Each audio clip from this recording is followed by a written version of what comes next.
مہینہ سال کے بیچ میں رجب. اور یہ جو 4 قابل احترام مہینے، یہ بھی اگرچہ قرآن کی آیت میں کے حساب سے یہ تو ہمیشہ سے قابل احترام ہیں، لیکن حضرت ابراہیم کے زمانے سے ان کا ایک حکم چلا کہ اس مہینے میں، یہ کسی خاص وجہ سے یہ بات میں کہہ رہا ہوں، اس مہینے میں عرب کوئی جنگ نہیں کرے گی. اچھا، یہ عربوں کی ایک ہابی تھی، عربوں کا ایک طریقہ تھا، عربوں کا ایک پاس ٹائم تھا. عرب ٹائم اس طرح پاس کرتے تھے. اور ان کے پاس اس زمانے میں کیا تھا؟ فیس بک نہیں تھی، ٹک ٹاک نہیں تھا، ان کے پاس یہ یوٹیوب نہیں تھا، ان کے پاس یہ واٹس ایپ نہیں تھا، ان کے پاس ٹائم پاس کرنے کے اور ذریعے نہیں تھے. سب سے بڑا ذریعہ تھا جنگ. لڑو، لڑائی کرو، اس کے بعد بیٹھ کے کچھ دن مصالحت کر کے آرام کے دن گزاریں گے، پھر دوبارہ جنگ کریں گے. جیسے آج کل کرکٹ کے میچ ہوتے ہیں یا مختلف اسپورٹس، یہ اس زمانے میں ان کا اسپورٹ تھا. حضرت ابراہیم کے زمانے سے قانون بنا کہ 4 مہینوں میں ہر قسم کی جنگ بند کی جائے. اور اس کا ایک بہت بڑا پہلو جو تھا، عربوں کا اپنا ریونیو کا فائدہ تھا، کیونکہ رجب کے مہینے میں عمرہ ہوتا ہے.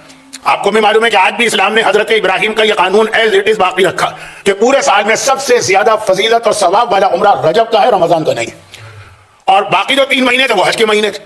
کہ حج ہوگا ذی الحجہ میں 12ویں مہینے میں، تو 1 مہینے پہلے سے پورا پیس، امن، سکون.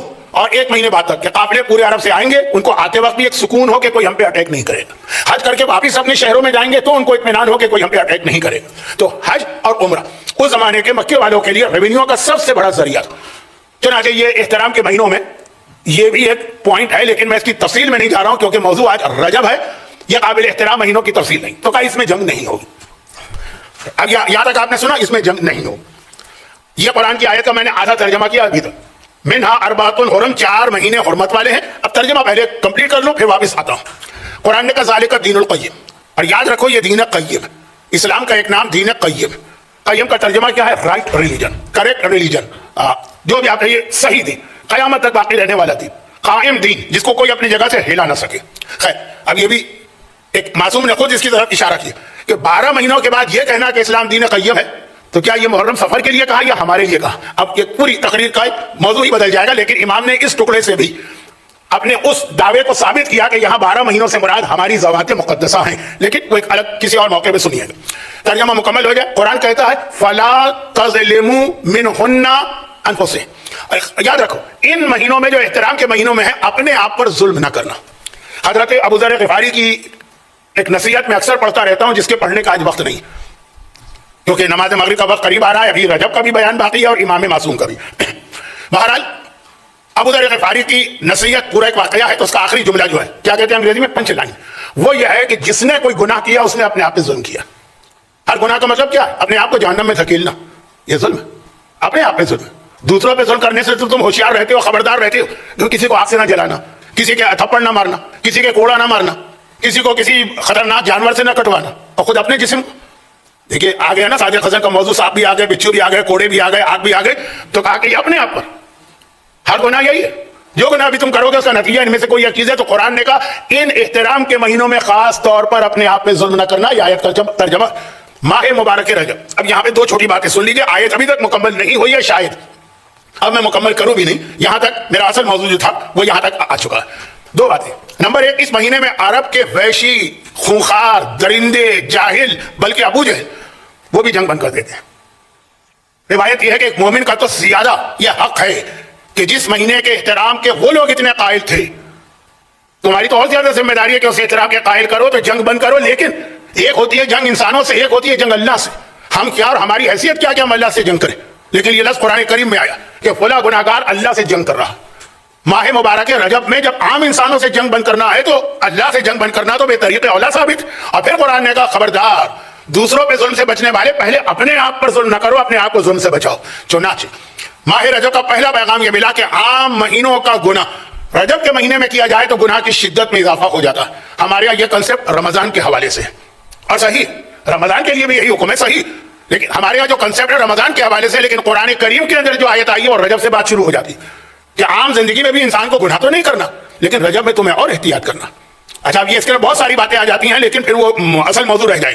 اتنی سی بات ابھی ذہن میں رکھیے گا، موقع ملا تو کچھ چیزوں کا تفصیلی بیان 5ویں امام کے حالات میں ہوگا. تو قرآن کریم نے رجب کا تعارف اس طرح کرایا. اب آ جائیے، رجب کے 2 نام ہیں. عربی زبان میں رجب کے 2 نام ہیں، نہیں یہ تو میں غلط کہہ گیا. معصوم کی زبان پہ رجب کے 2 نام آئے. شیخ صدوق ہماری تاریخ کے دوسرے بڑے شیعہ محدث، پہلے شیخ کلینی اصول کافی والے، ان کے بعد شیخ صدوق. شیخ صدوق نے رجب کے موضوع پر پوری ایک کتاب لکھی, چھوٹی سی 38 پیجز کی ہے شاید 40. اس کی پہلی حدیث نہیں, دوسری حدیث یہ کہ اللہ کے رسول نے اس کتاب میں صرف حدیثیں جمع کی ہیں, کچھ اپنی طرف سے کچھ نہیں لکھا. تو دوسری حدیث یہ ہے کہ پیغمبر نے فرمایا رجب مر رجب.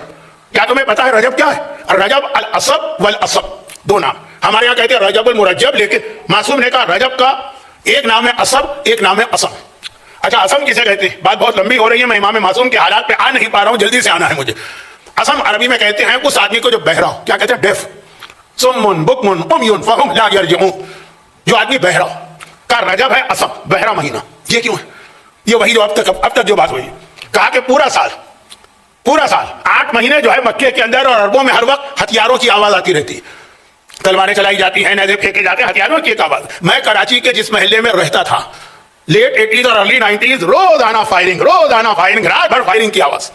پاکستان کی 2 سیاسی جماعتوں کے اندر جو وہاں پہ چل رہے تھے, فائرنگ اتنی زیادہ. نازم آباد کا علاقہ تھا, کوئی خوش قسمت رات ایسی آتی تھی جو بغیر فائرنگ کے ہم لوگ سو. تو ہمارے بچے تو فائرنگ کے عادی ہو گئے تھے. جس رات کو فائرنگ نہیں ہوتی تھی ان کو نیند نہیں آتی تھی. فائرنگ کے ڈوری کا کام کرتی تھی. یہ میں بات کر رہا ہوں جو اس علاقے میں رہنے والے ہر نوجوان آپ کو بتائیں گے جو آج بوڑھے ہو چکے ہوں گے, لیٹ 80s ارلی 90s. تو اب یہ ہے کہ کتنی فائرنگ ہے, جیسے آج بھی کہیں وار زون ہو, پارا چنار میں دیکھ لیجیے گا, بیروت میں دیکھ لیجیے گا, غزہ میں دیکھ لیجیے گا, کتنی فائرنگ, میزائل, ڈرون, یہ ساری چیزیں. تو اب یہ عرب میں 8 مہینے تک تو یہ ہوتا تھا. ادھر رجب کا مہینہ آیا, یعنی ادھر رجب کا چاند نظر آیا اور سارے ہتھیار لوگوں نے گھروں میں بند کر دی. اب آواز نہیں آتی, بالکل ایک سکون, بند ہو گئی آوازیں. تو رجب کا نام, یہ حدیث پیغمبر کی. دوسری حدیث اس کتاب کی جو شیخ صدوق نے رجب پہ لکھی ہے, دوسری حدیث رسول کی. فرماتے رجب بہرا مہینہ, یعنی ہتھیاروں کی آواز نہیں آئی گی. یہ بتانا چاہ رہے ہیں کہ رجب کا کتنا احترام. اور رجب کا دوسرا نام ہے اسب. اسب کے معنی ہے انڈیلنا, ٹو پور سم تھنگ. آپ ایک مثلا باٹی میں پانی لے کے کسی اور بڑے کنٹینر میں اس کو ڈالیں گے, یا کیٹل میں آپ پانی گرم کر کے پیالیوں میں ڈالیں گے, انڈیلنا. رجب اسب ہے. اسم ہے کیوں؟ رجب میں ہر قسم کی جنگ, اختلافات, جھگڑے سب ختم. باپ کا قاتل بھی آ جائے گا تو عرب ہاتھ نہیں لگائیں گے. ہاں ادھر شعبان کا چاند نظر آیا, دوبارہ جنگ شروع. تو اب یہ ہے کہ رجب گونگا اس لیے, بہرا. اور رجب اسب اس لیے ہے کہ اس میں رحمت خدا انڈیلی جاتی. عام دنوں میں رحمت خدا دی جاتی, رجب کے مہینے دی نہیں جاتی. گویا بالٹیاں, گویا کنٹینر, گویا بڑے بڑے ٹینک بھرے ہوئے رحمت کے لوگوں پہ انڈیلے جاتے ہیں. اب یہ بدقسمت ہے کہ اگر کوئی اس سے استفادہ نہ کر سکے تو اس کثرت سے رحمت خدا رجب میں نازل ہوتی ہے کہ اس کا نام ہی پڑ گیا رحمت انڈیلنے والا مہینہ, جس میں رحمت ہی رحمت آ رہی ہے. یہ ہے رجب کے سلسلے کی دوسری حدیث جس میں رجب کا نام اسب بتایا. اچھا پہلی حدیث اس کتاب کی کیا ہے؟ شیخ صدوق کو جو لوگ جانتے ہیں, میں تو بہت زیادہ شیخ صدوق سے امپریس, اور بہت ان کے حالات بھی پڑھتا رہتا ہوں, ان کی کتابوں کا بھی لوگوں کو ریکمنڈیشن بھیجتا رہتا ہوں. پہلی حدیث کیا ہے؟ پہلی حدیث 8ویں امام کے حوالے سے ہے, جس کے اندر امام رجب کے روزے بتا رہے ہیں. اب یہ رحمت خدا انڈیلی جائے گی. لفظ انڈیلنے کے اندر جو کثرت کا مفہوم ہے, کثرت کا کتنی زیادہ. اب امام شروع کر رہے ہیں کہ کس طرح سے یہ رحمت انڈیلی جائے. تو سب سے اہم چیز ہے رجب کے روزے. دوسری بات یاد رکھیے رجب کی دعائیں. تیسری بات یاد رکھیے رجب کے اعمال. چوتھی بات یاد رکھیے رجب کے غسل. غسل خود اسلام میں بہت اہم عبادت ہے گناہ معاف کرانے کے حوالے سے. کہ یہ وہ طریقے ہیں جس سے اللہ رحمت خدا کو انڈیلتا ہے اپنے بندوں کے اوپر. اب آئیے میں ذرا سے جو میں نے 4 باتیں کہی ہیں نا, جلدی سے اس کو مکمل کر لوں. اصل حق تو بہرحال امام معصوم کا ہے, اس کو ذرا الٹا لے کے چلیں. 4 بہت اہم چیزیں ہیں رجب میں, تو الٹا لے کے چلے. یعنی نمبر 4 پہ میں نے کہا غسل. غسل میں بات یاد رکھیے گا کہ رجب کی جتنی بھی کتابیں آپ اٹھا لیں, چاہے وہ مفاتیح الجنہ ہو, چاہے وہ تحفۃ العوام ہو, چاہے وہ اعمال رجب نام کی کتاب ہو, چاہے گجراتی کا مجموعہ ہو, چاہے انگریزی کا المناک ہو, جو بھی ہو, کئی تاریخوں میں لکھا ہوگا کہ غسل کرنا مستحب ہے. پہلی رجب کا غسل مستحب, 15 رجب کا غسل جو عمل ام داؤد کا دن بنتا ہے مستحب, آخر رجب کا غسل مستحب.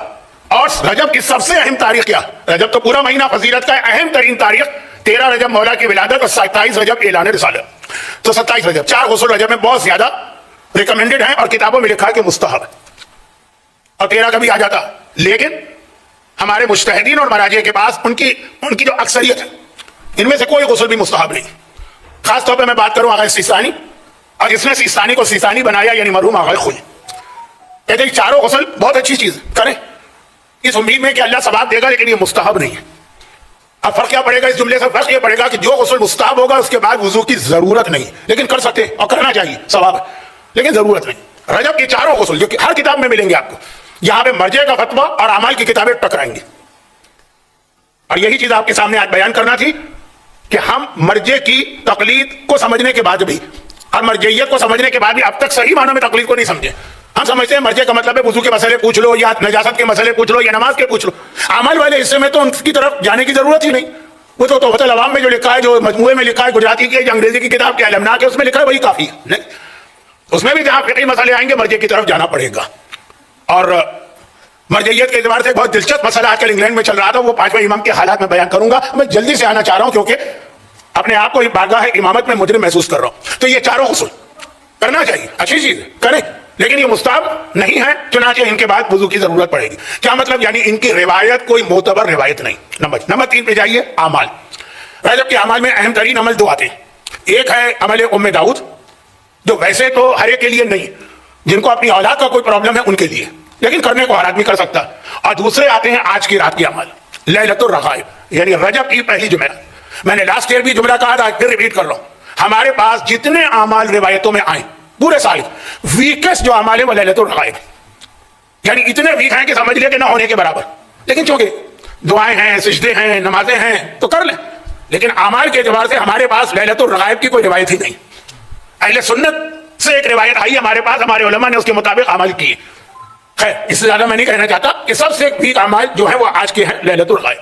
اتنے زیادہ کہ جو ذرا بھی حدیثوں کو اور دین کو سمجھتے ہیں وہ یہ اعمال اس لیے تو کر لیتے ہیں کہ ہے کیا اس میں، نمازی تو ہے نا، سجدہ ہی تو ہے نا، لیکن اس انداز کے یہ اعمال نہیں ہے جیسے باقی سارے اعمال ہیں. عمل ام داؤد بھی انہی لوگوں کے لیے امام کی طرف سے آیا جن کا اولاد کا پرابلم. پھر دعائیں، ہاں دعائیں جبکہ بہت ساری ہیں، وہ آپ کو کتابوں میں مل جائیں گی.